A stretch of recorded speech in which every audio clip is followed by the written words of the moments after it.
Salut Pablo, Salut Catherine. ça va? Ouais, très bien. Bon été? Excellent, et toi? Ouais. On est que tous les deux? On n'est plus que tous les deux. Pierre est parti? Parti. Petit ange parti trop tôt. Non. A quitté la rédaction de Regard cet été. Ça faisait un peu plus de 6 ans qu'il travaillait à Regard. Bon, c'est rien de grave, rien d'anormal, envie de faire une autre expérience professionnelle.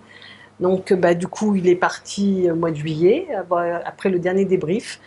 Alors, il a quand même piloté ce numéro que vous pouvez acheter, parce que c'était Pierre, mais parce que c'est bien.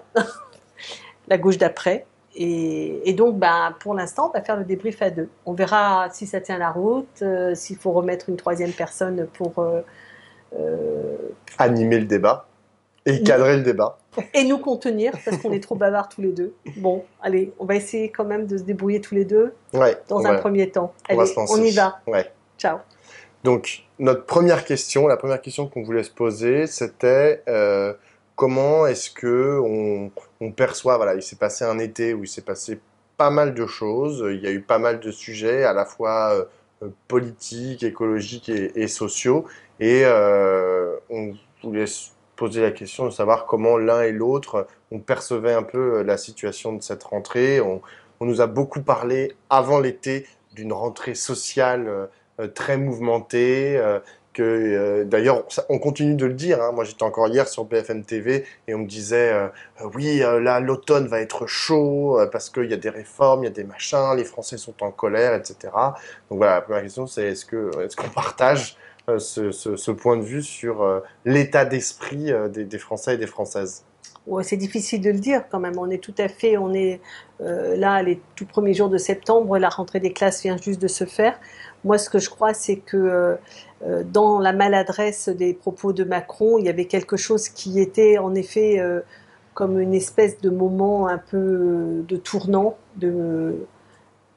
pas seulement sur la question environnementale et écologique. Je crois que l'affaire de l'hôpital avec les services des urgences qui se sont mis en mode dégradé, voire ont fermé, le fait qu'on ait une rentrée des classes avec des classes sans professeurs, cette crise écologique qui est absolument là maintenant patente devant nous et multifactorielle, c'est-à-dire que c'est pas simplement le réchauffement climatique, c'est le réchauffement climatique, les incendies, la sécheresse, les effets sur l'alimentation, probablement un automne qui sera par contre très pluvieux, voire des pluies diluviennes. Il y a eu des orages aussi très Oui, très violents, on des pense orages notamment très à l'orage en violents, tout Corse. à fait, et des bourrasques de vent à plus de 200 km/h. Bref, tout ça, je pense que ça crée d'abord une grosse inquiétude. La guerre en Ukraine aussi, probablement, avec ses effets divers et variés. Ça, peut-être qu'on pourra prendre le temps de s'en parler un tout petit peu plus. Et dans tout ça, une situation politique qui ne s'est pas clarifiée. C'est-à-dire, en fait, on est toujours dans cette situation d'avoir trois pôles politiques à peu près de poids équivalent. Ce qu'on avait dit au moment de la présidentielle, on paye le fait qu'il n'y a pas eu de débat présidentiel, donc qu'il n'y a pas d'orientation très claire, on ne sait pas où on va, il n'y a pas de majorité à l'Assemblée nationale, il n'y a pas d'orientation claire de la politique gouvernementale qui ne dit pas son mot. La seule chose qu'on sait, c'est qu'elle veut taper sur les chômeurs, mais à part ça, on n'en sait pas beaucoup plus. Bref, je crois qu'il y a un vrai climat d'inquiétude dans tout un tas de dimensions. Est-ce que ça fait de la colère? Est-ce que ça fait de la mobilisation? Ça, je ne sais pas encore. Ouais, moi je vais ajouter à ça donc déjà deux éléments un peu bibliographiques. Il y a deux études hyper intéressantes qui sont sorties cet été, enfin à la fin du mois d'août et au début du mois de septembre. La première, c'est une grosse étude de Harris Interactive pour Challenge sur un peu donc il y a pas mal de points, mais il y a tout un point sur l'état de notre démocratie et le rapport des Français et des Françaises à notre démocratie, où on voit que en fait la défiance ne fait que s'accentuer vis-à-vis du politique, avec un désintérêt aussi qui va croissant. C'est noté comme ça dans l'étude Harris Interactive. Il pointe le paradoxe que les Français ne se enfin, c'est un cinquième des Français estiment qu'ils ne sont plus en démocratie. Il y a à peu près, c'est un peu plus élevé, c'est peut-être jusqu'à un quart qui estiment qu'ils sont dans un régime autoritaire, et ce, alors même qu'on sort d'une année précisément où il y a eu deux élections très importantes, l'élection présidentielle et les élections législatives. Donc ça reste un paradoxe. Alors, avec en plus dans cette étude Harris Interactive, un point qui est que 37% des Français et des Françaises considèrent que de temps en temps, alors c'est pas systématiquement, mais les élections pourraient être truquées. C'est-à-dire que là, il y a carrément un rejet total de tout ce qui fonde finalement aujourd'hui notre système représentatif et politique, basé sur je ne sais pas trop quoi, parce que c'est quand même ça le problème, c'est que qui tient ce genre de discours aujourd'hui dans le champ politique, qui pourrait représenter ces 37% qui disent que genre les élections sont potentiellement truquées? Bah personne. En fait, de Marine Le Pen jusqu'à Philippe Poutou, personne ne dit que les élections sont truquées. Donc il y a quand même un hiatus à cet endroit-là qui, à mon sens, est extrêmement alarmant. Après, il y a aussi l'étude de la Fondapol qui a été détaillée dans le Figaro par Dominique Régnier, donc qui est à la tête de la Fondapol. Là, qui dit un peu ce que tu dis, c'est-à-dire qui parle de la colère des Français. Alors effectivement, les Français sont en colère. Donc ça, c'est dit de façon assez explicite avec, à chaque fois, enfin, je vous renvoie à l'étude, des pourcentages qui vont plutôt dans le sens de cette hypothèse. Mais avec aussi comme conclusion que la France serait de plus en plus à droite, c'est-à-dire que finalement, qui arrive à récolter les fruits de cette colère, entre guillemets, c'est plutôt la droite, voire l'extrême droite. Ceci étant, moi, ce que je voulais ajouter à ce que tu disais, notamment sur la colère, parce que c'est une vraie question, notamment lorsqu'on est de gauche, lorsque aujourd'hui, puisque la gauche aujourd'hui est dans l'opposition, donc on se dit qu'elle pourrait, si ce n'est incarner la colère, au moins en offrir un débouché politique. Et on voit que ben c'est pas trop le cas. Le seul problème, c'est que face à tous les éléments que tu as cités, à la fois les écologiques, politiques, sociaux, etc., la réponse en fait que beaucoup de Français et Françaises, moi que j'ai croisé cet été, à commencer par ma famille élargie, mes amis, les gens que je rencontrais, etc. Ce qu'ils me disaient, c'était classe. En fait, là, c'est fini. Je veux plus qu'on me parle de politique. Je veux même plus qu'on me parle des feux de forêt. Je veux plus. On sort d'une période qui était excessivement stressante d'un point de vue politique parce qu'il y avait les élections. Sur le plan sanitaire, on sort quand même de près de 2 ans. On n'est toujours pas sorti. Enfin, les effets de politique du Covid, on commence à un peu moins les voir. Enfin, je veux dire, il y a quand même de moins en moins de masques, on n'est plus confiné, etc. On a accès à tout à peu près réouvert. Et ça, c'était terminé. Donc les gens cet été, en fait, et ça a été corroboré aussi parce que je suis allé sur BFM TV et on m'a dit que les audiences cet été étaient particulièrement basses. C'est-à-dire que les gens ne voulaient plus non plus regarder les chaînes d'information en continu. Donc tout ça corrélé fait que les gens en fait ont envie de passer à autre chose. C'est-à-dire qu'il y a une sorte de déni, mais de déni exprès. C'est-à-dire que les gens se mettent dans une position où ils sont là. En fait, là, on aimerait bien qu'on nous lâche un peu les baskets sur à peu près tout. Ça va genre, ils ont envie de pouvoir prendre leur voiture, ils ont envie de pouvoir faire des barbecues, ils ont envie de... Et le problème du politique et du rythme aussi du politique, c'est ça aussi, à mon avis, qu'il faut interroger. Le rythme du politique, c'est de vouloir sans arrêt exister, jour après jour, semaine après semaine, et donc de vouloir remettre des sujets particulièrement à la fois intéressants, hein. Moi je le nie pas, tous les sujets écologistes sur les sujets politiques et ça, sont intéressants, donc ils essayent sans arrêt de les mettre sur le devant de la scène. Le seul problème, c'est qu'ils sont aussi angoissants. Et que l'un avec l'autre, en fait, au bout d'un moment, bah, il y a un ras-le-bol et de sans arrêt, en fait, remettre sur le devant de la scène des choses qui sont excessivement angoissantes. Et je me demande, en fait, comment, en fait, réussir à créer des dynamiques positives pour la gauche, parce que c'est ça notre objet, des dynamiques de gauche, à partir, en fait, d'un état, genre, de la population qui est pas forcément très à même à aller défiler dans la rue, à prendre un jour faire un jour poser un jour de grève, etc. Enfin, tout ça, à mon avis, il va falloir trouver une solution pour redonner une perspective heureuse, c'est les jours heureux, c'est-à-dire pas genre sans arrêt dire ça va être la catastrophe, on est déjà dans la catastrophe, c'est la misère partout, etc. Redonner cette perspective pour essayer de remobiliser les gens, puisque sinon on va pas s'en sortir. Oui, alors je pense qu'il faut quand même. Enfin, je partage comme toi l'idée que tout le monde a voulu faire un break. Je sais pas, moi, les études que je vois passer aussi un peu disent que les gens ont vraiment cherché à partir en vacances, ils ont dépensé dans les centres, les trucs de loisirs, etc. Parce que vraiment, je pense qu'en effet, l'accumulation de tous les stress politiques, sanitaires, etc., ont fait que il y a un moment où ça sature, quoi. Il faut aussi décompresser, s'amuser, voir autre chose, revivre, voilà, un peu de gaieté, quoi. Mais néanmoins, la vie se rappelle. Enfin, ce que je veux dire, c'est que les difficultés qui vont arriver ou qui sont là, c'est-à-dire les difficultés liées, par exemple, à la question énergétique, le coût que chacun va devoir payer pour se chauffer, les difficultés à l'école, les difficultés que l'on va avoir dans l'emploi ou pour les salaires, etc.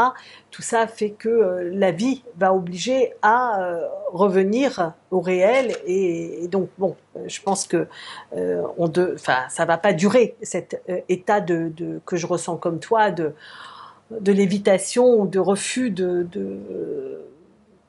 parler de politique et de regarder les actualités, etc.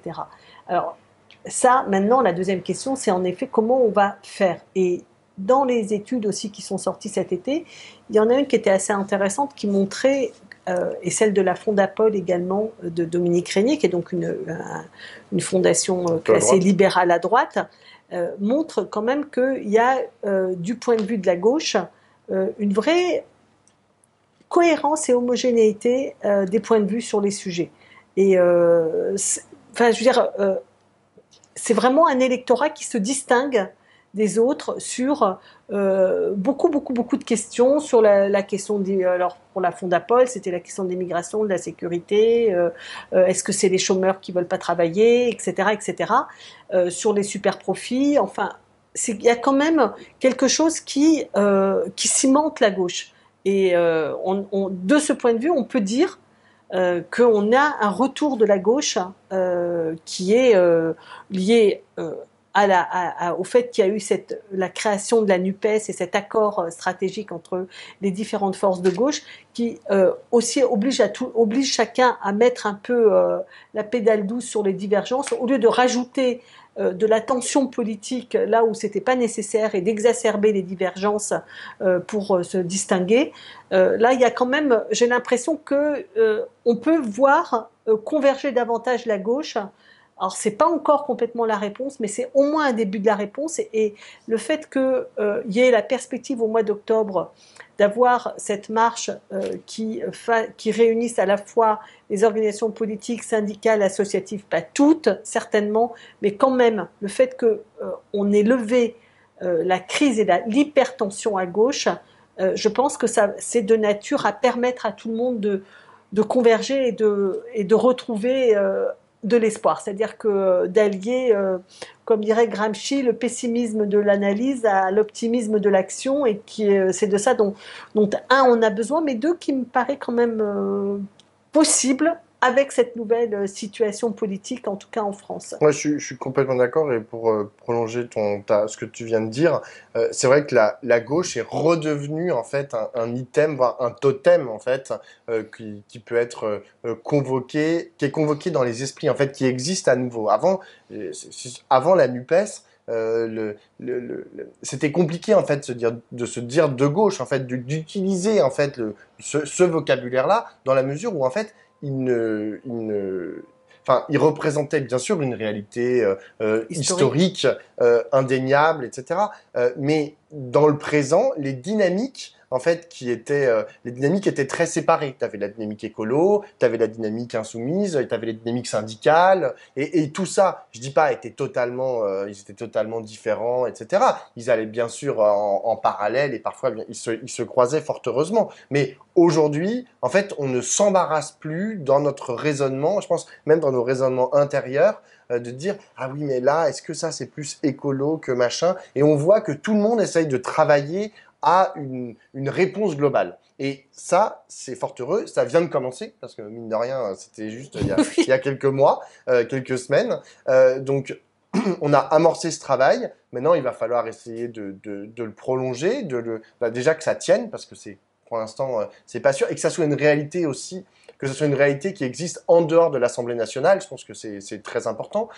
Ça commence à l'être. Hein. On a vu dans les universités d'été la façon dont ils se répondaient, ils arrivaient à co-construire d'une université à l'autre. Hein. On a interviewé Clémentine Autain lundi, elle qui avait fait les universités d'été de la France Insoumise et après du Parti Socialiste, et elle a bien vu en fait que les deux universités se répondaient, en fait, construisaient quelque chose en commun, même si elles n'étaient pas sises au même endroit. Il y a des choses qui sont en train de se créer, il va falloir voilà, prolonger le mouvement. Tu as parlé des syndicats, ça va être une composante importante à mon avis, aussi à intégrer. Il y a les associations, il y a tous les mouvements, notamment les mouvements climat, les mouvements de jeunesse, etc. En fait, tout ça, il va falloir que ça gamberge, il va falloir qu'il fasse quelque chose. On est au début de quelque chose, c'est indéniable, et c'est très heureux. Après, il va falloir aussi que dans ce début de quelque chose, les problématiques qui soient amenées, qui soient portées, soient les bonnes. Et aujourd'hui, c'est vrai que quand j'entends, on l'entend aussi beaucoup chez les politiques là depuis le début d'année. Encore une fois, ça fait pas très longtemps, enfin, et depuis l'élection législative, rappeler sans arrêt en fait que de toute façon le programme est fait, voilà, vous avez qu'à regarder page 34 du programme de la NUPES, tout existe. Je pense qu'on peut pas s'asseoir sur ces lauriers-là, même si c'est pas uniquement le cas, mais on peut pas juste dire c'est bon, on a le programme pour 2027. Maintenant, il n'y a qu'à attendre et récupérer, en gros, les fruits mûrs qui tombent. Hier, Joe Biden a fait un discours assez important à Philadelphie, puisque là, les Américains sont dans leur de nouveau un cycle électoral, celui de la consultation à mi-mandat, comme on dit, et il est intervenu à propos du poids de l'extrême, enfin, ce que nous pourrions appeler l'extrême droite, c'est-à-dire notamment les soutiens à Trump. Et l'article du Monde remarquait que dans cette intervention, Biden avait parlé d'idéologie, de démocratie, mis en cause frontalement la vision du monde portée par Trump et ses soutiens, et que de ce fait, il s'écartait de ce qui était son axe stratégique, qui était toujours d'apporter des réponses concrètes, de faire son plan sur les infrastructures, ses différents plans d'investissement qu'il a pu avoir. Et j'ai trouvé que c'était intéressant de le noter parce que, évidemment, qu'il faut apporter des réponses concrètes. Mais les réponses concrètes ne suffisent pas à désarmer les militants d'extrême droite, mais surtout à faire baisser l'idéologie d'extrême droite, la peur, la revanche, le complotisme, etc. C'est-à-dire que ce que je crois, c'est que il faut apporter des réponses concrètes, il faut se battre sur des solutions concrètes, mais il faut réaffirmer un horizon commun, et que c'est ce discours d'horizon et de valeurs et de projets qui peut, alors en l'occurrence Biden espère en tirer bénéfice pour mobiliser son électorat et puis le marais américain, mais je crois que c'est aussi comme ça qu'on arrivera à faire reculer les idées d'extrême droite et de droite très radicales qui se sont renforcées.